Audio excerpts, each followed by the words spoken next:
लो जी भाई साहब, नींद से जागिए। ये कोई ख्वाब नहीं, हकीकत है, और वो भी सीने पर चढ़कर बोलने वाली हकीकत।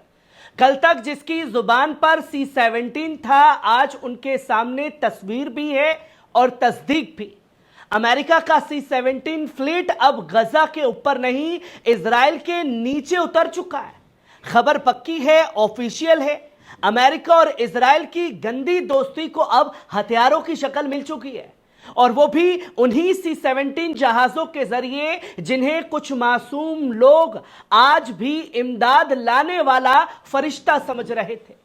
याद रखिए, ये कोई राहत मिशन नहीं था, ये था खत्म कर देने वाला ऑपरेशन, जिसका निशाना था गजा और जिसका टारगेट था हर वो आवाज जो जुल्म के खिलाफ उठती है। और अब जरा तालियां बजाइए उन अरब मुल्कों के लिए जिन्हें ट्रंप के कदमों में ट्रिलियन बिलियन डाल दिए और दुनिया को यह दिखाया कि हम नेतन्याहू से आगे बढ़ना चाहते हैं। मगर हकीकत यह निकली कि ट्रंप के जहाज जैसे ही अरब की फिजा से बाहर निकले, C-17 हथियारों की खेप लेकर इजराइल पहुंच गया। अब भी कुछ लोग कहेंगे ये प्रोपेगेंडा है साहब, झूठ है, फर्जी है। तो मेरी बात गौर से सुनिए। जब आप गजा के बच्चों की लाशों को भी झूठ समझ लें, जब आप बमों से उड़ती मस्जिदों को भी एक्सक्यूज बना लें, तो समझ लीजिए आप सिर्फ इंसान नहीं रह गए, आप इस साजिश का हिस्सा बन चुके हैं जो जुल्म को सच और हक को फरेब कहती है। अब फैसला आपके हाथ में है। आप C-17 को इमदाद वाला फरिश्ता समझेंगे या गजा का कातिल? आप अरब हुकूमतों की चुप्पी पर दुआ देंगे या सवाल उठाएंगे? क्योंकि हक की आवाज हमेशा नरम नहीं होती है। कभी कभी वो गर्दन पकड़कर झंझोड़ देती है और कहती है, जागो, अब वक्त बहुत कम बचा है गजा के लिए। जहां आप देख सकते हैं अपनी स्क्रीन पर, C-17 जंगी जहाज से इजराइल को अमेरिकी मदद पहुंची है। दोस्तों, गजा में जमीनी जंग का नया खुरेंज दौर शुरू हो चुका है। इस वक्त की सबसे बड़ी और खतरनाक खबर, अमेरिका ने अपने भारी भरकम मिलिट्री कार्गो प्लेन्स C-17 की नई फ्लाइट्स इजराइल भेजी है, जो बेन गुरियन एयरपोर्ट पर उतरी। ये तमाम जंगी जहाज तेल अवीव के बेन गुरियन एयरपोर्ट पर लैंड कर चुके हैं। रशिया टाइम्स न्यूज की रिपोर्ट के मुताबिक ये कोई आम फ्लाइट्स नहीं है, बल्कि हथियारों और जंग के सामान से लदी सैन्य इमदाद की सप्लाई है, जो इजराइल को गजा में जारी जंग के लिए दी जा रही है। इसी के साथ दूसरी बड़ी और बेहद परेशान करने वाली खबर सामने। आज इजरायली जमीन पर फौजों ने गजा में एक और बड़ा खुरेंज जमीनी हमला शुरू कर दिया है। हथियार पहुंचे और गजा में आज फिर भारी भरकम तरीके से घुसने की तैयारी में इजरायली सैनिक आ चुके। कल तक जिस C-17 का वीडियो देख करके आप लोग उसे फरिश्ता बता रहे थे कि देखिए ये अमेरिका का जहाज है, चीन के पास तो C-17 है ही नहीं, आप तो गलत चला रहे हैं, गलत प्रोपेगेंडा है। गलत प्रोपेगेंडे की तस्वीर नहीं है यहां पर। जब आप अमेरिकी C-17 से भारी हथियार पहुंच चुके हैं, तो यह साफ है कि इजराइल की जंग को एक नया जंगी सहारा मिल चुका है। यह सवाल अब हर फिलिस्तीनी और इंसाफ पसंद शख्स के दिल में उठ रहा है। क्या अमेरिका इस जंग का सिर्फ तमाशबीन है या फिर सीधा शरीक बन चुका है? क्या गजा पूरी दुनिया से एक मिलिट्री एक्सपेरिमेंट जोन बन चुका है कि जिसको जहां जाना है जाकर के हाथ आजमाइए? सरजमीन इस वक्त खून से लथपथ है गजा की, और दुनिया अब भी खामोश है।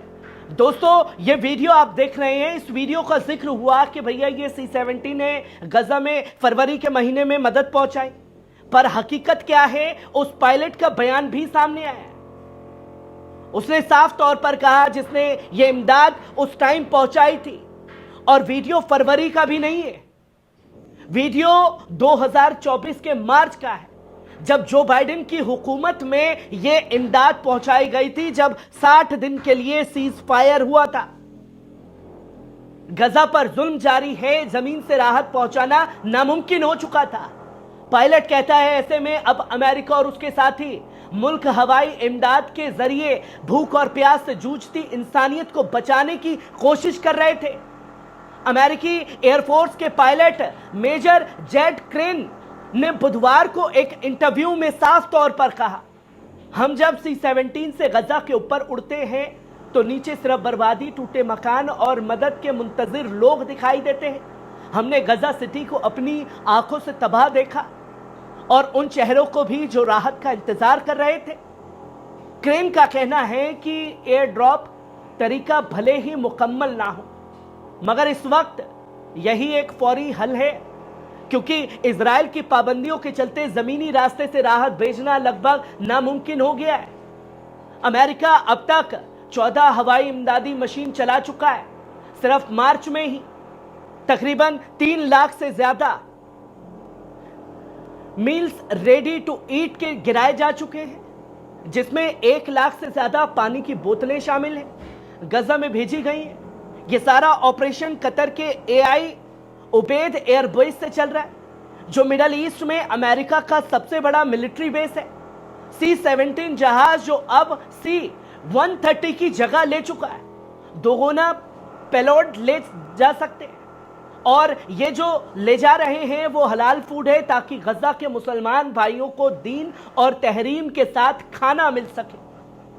क्रेन बताते हैं कि हर एयर ड्रॉप से पहले ड्रॉप्स बंडल्स तैयार करते हैं, फिर लोड मेटर्स उन्हें जहाज में लोड करते हैं, और फिर एयर ड्रॉप्स इंस्पेक्टर हर डिटेल चेक करता है ताकि किसी की भूख राहत में तब्दील हो सके। लेकिन यह तरीका खतरों से खाली नहीं। पैराशूट ना खुलना, प्लॉट गलत जगह गिरना या किसी आम शहरी को नुकसान पहुंचाना भी मुमकिन है। इसके बावजूद क्रेन कहते हैं कि एयर ड्रॉप सबसे अच्छा हल नहीं, लेकिन इस वक्त यही एक असरदार रास्ता है और हमें वो करना है जो इस वक्त किया जा सकता है। दोस्तों, 2024 के मार्च में ये इंटरव्यू छपा था, बल्कि इंसानी ज़मीर का इम्तिहान बन चुका है। और नाजरीन, अब जरा आंखों से पट्टी हटाकर सच की तरफ देखिए। चीन की मदद वाकई गजा पहुंच चुकी है। न ड्रामा किया है, न कैमरे लगाए, न मीडिया की चिल्पों की, बस इंसानियत का हक अदा किया। जब दुनिया के बड़े बड़े मुल्क घोषणाएं करके बम गिरा रहे थे, चीन ने बिना शोर के राहत की सांसें भेज दी। चावल, दवाएं, पानी, मेडिकल किट्स जिनकी जरूरत थी उन्हीं तक पहुंची। लेकिन अफसोस, कुछ लोग अब भी झूठ का अल्म उठाए हुए हैं, अब भी हर सच्चाई को फेक न्यूज बताकर खुद को जमीर से आजाद समझ रहे हैं। तो सुनो कान खोल करके, जो गजा के शहीद बच्चों की चीख को भी प्रोपेगेंडा कहते हैं, जो इजराइल की बर्बरता को डिफेंस कहते हैं, और जो चीन की राहत को भी झूठा स्टंट बताते हैं, वो ना सिर्फ गजा के खिलाफ हैं, बल्कि इंसानियत के दुश्मन हैं। इतिहास गवाह रहेगा दोस्तों, जब जुल्म अपने पूरे जोर पर था, कुछ लोग हक के साथ खड़े थे और कुछ लोग बस भौंक रहे थे। अब फैसला आपको करना है। आप सवाल पूछने वालों में होंगे या झूठ को सलाम ठोकने वालों में होंगे। कैसी लगी खबर? कमेंट बॉक्स में आकर के अपनी राय जरूर दीजिएगा। शुक्रिया।